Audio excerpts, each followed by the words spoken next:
कैसे आप लोग, आशा करते हैं आप लोग अच्छे होंगे। देखिए, रेलवे ग्रुप डी भर्ती में यहाँ पर बहुत ही बड़ा बदलाव किया गया है। लेकिन बदलाव बताने से पहले, ठीक है, मैं आप लोगों को एक चीज़ बता दूं कि रेलवे ग्रुप डी का अभी दो वैकेंसी चल रहा है। एक आपका जो 32,000 पोस्ट वाला था और एक जो है 22,000 पोस्ट वाला है। तो जो 32,000 पोस्ट वाला जिसका आप एग्जाम दे चुके हैं उसका आपको रिजल्ट देखने को मिलेगा। क्या देखने को मिलेगा? रिजल्ट बहुत जल्द।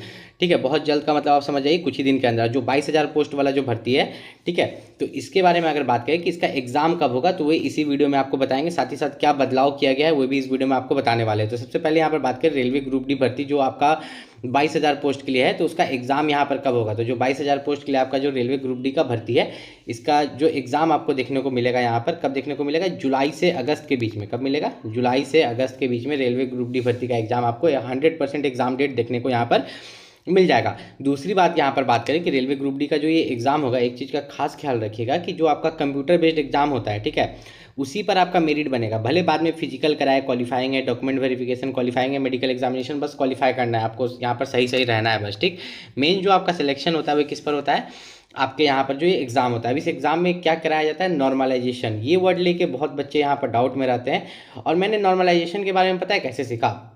बहुत सारे दोस्तों का, ठीक है, और बहुत सारे बच्चों का रिजल्ट देखने के बाद, स्कोर कार्ड देखने के बाद, पिछला साल वाला सब जो था, ठीक है, इतना तक कि 2018 वाला भी मैंने देखा। उसमें क्या होता था ना कि मान लीजिए यहाँ 100 क्वेश्चन है, कोई बच्चा 65 क्वेश्चन अटेम्प्ट किया और उसका 65 का 65 क्वेश्चन सही हो गया, ऊपर से उसका हार्ड शिफ्ट में एग्जाम पड़ गया, तो उसको 15 नंबर तक मिल जाता था। आपको पता है, ये 65 हो गया आपका, यहाँ पर 75 80 मार्क्स हो गया, लाया हुए 65, पहुँच कितना पर गया? 80 पर। तो ये कैसे हो जाता था? एक्यूरेसी। एक्यूरेसी का मतलब हुआ कि 100 क्वेश्चन एग्जाम में थे लेकिन उसने क्वेश्चन कितना बनाया? मात्र 65, ठीक है, और 65 का 65 उसका सही हो गया। तो नॉर्मलाइजेशन में जो है इसको 15 नंबर तक एक्स्ट्रा दे दिया गया क्योंकि इसका हार्ड शिफ्ट में एग्जाम था। अगर इजी शिफ्ट में रहता तो 10 नंबर तक दिया जाता, ठीक। लेकिन अधिकतर बच्चे एग्जाम में क्या करते हैं, जब आप रेलवे ग्रुप डी का एग्जाम देने जाइएगा तो 100 क्वेश्चन आपको मिला, 100 क्वेश्चन में से आप बनाना शुरू किए, 70 क्वेश्चन तक आप ठीक ठाक बना रहे हैं, आपको आ रहा है। उसके बाद जो एक्स्ट्रा का 30 क्वेश्चन बच गया उसमें आप तुक्का लगा देते हैं, मतलब ओवरऑल आप 70 प्लस 30 पूरा 100 का 100 क्वेश्चन अटेम्प्ट कर देते हैं। 100 आपको मिला था एग्जाम में कंप्यूटर बेस्ड और पूरा 100 आप बना देते हैं, जिसमें कि मान लीजिए कि 30 आप जो तुक्का लगाया उसमें 25 को गलती हो गया, तो टोटल जो है आपके पास 100 क्वेश्चन था, आप 100 का 100 बना दिए। मान के चलते 30 को गलत हो गया, कितना? 30 को, तो आपको यहाँ पर कितना मिलेगा? 70 मार्क्स। कितना? 70। तो इसमें नेगेटिव मार्किंग भी तो है। नेगेटिव कितना का है आपका? 1/3। तो 70 में से नेगेटिव कटेगा ना, 30 क्वेश्चन गलत किए तो 30 क्वेश्चन का लगभग 9 मार्क्स होता है, 10 मार्क्स लेके चलते हैं, 10 मार्क्स कटा तो कितना हुआ? 60 नंबर। कितना? 60।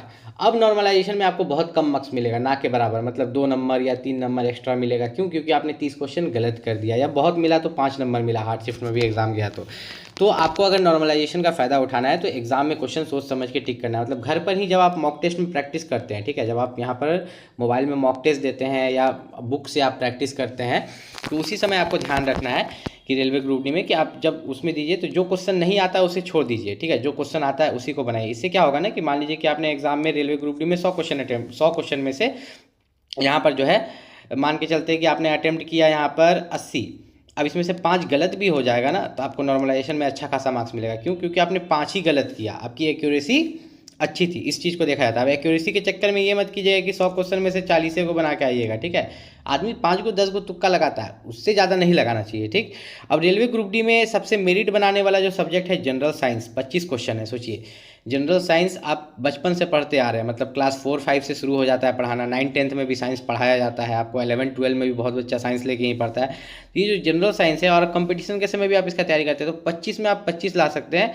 अगर आप स्पीडी पब्लिकेशन का बुक पढ़ते हैं या खान सर का भी एक बुक आता है, उसका लिंक मैं इस वीडियो के डिस्क्रिप्शन में डाल दूंगा, वहाँ से आप परचेस कर सकते हैं। फिर आता है मैथ और रीजनिंग। देखिए, बच्चा ऐसे टारगेट करता है कि साइंस में हम 20 लेके आएंगे, मैथ में हम 25 में यहाँ पर 20 लेके आएंगे, रीजनिंग में 30 में 25 और जनरल अवेयरनेस में कम से कम 10। तो यहाँ पर अगर आप देखिएगा तो कितना हो गया? 20-20 40, ठीक है, 50-60 70 और ये 5 75।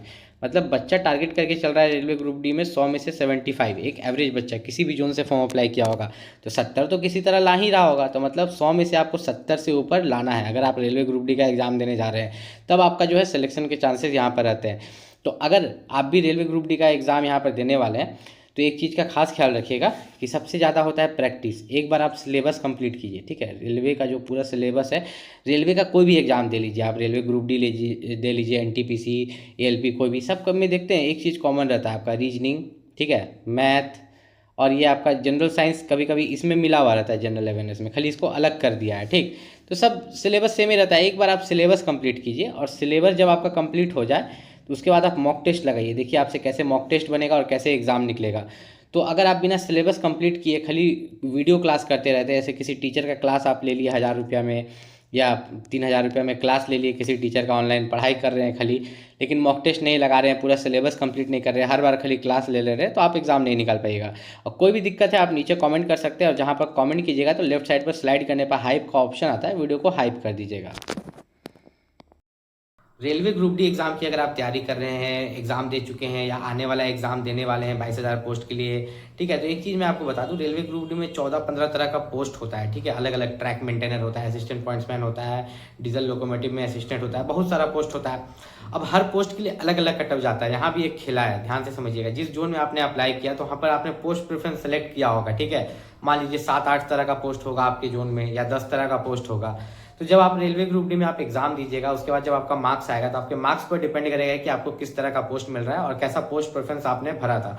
उसमें भी एक बेनिफिट होता है आपको कि मान लीजिए कि जब आप 4 पोस्ट के लिए क्वालिफाई हो गए, आप मेडिकल देने के लिए गए, सबका मेडिकल स्टैंडर्ड्स अलग अलग है, तो किसी के मेडिकल में अगर आप फेल कर गए तो लोग दूसरा वाला का लेंगे। ठीक है, उसमें सिलेक्ट हो गए तो सिलेक्ट हो गए। तो ये आप लोगों को कुछ कुछ बेनिफिट होता है। ऐसा कोई भी डाउट है आपके मन में और ठीक है, और आप पूछना चाहते हैं तो नीचे कमेंट करके पूछ लीजिएगा। जहां पर कमेंट कीजिएगा वहीं पर कमेंट पर स्लाइड करने के बाद हाइप का ऑप्शन आता है, वीडियो को हाइप कर दीजिएगा। कमेंट में ही लेफ्ट साइड में स्लाइड करने के बाद हाइप का ऑप्शन आपको दिखेगा।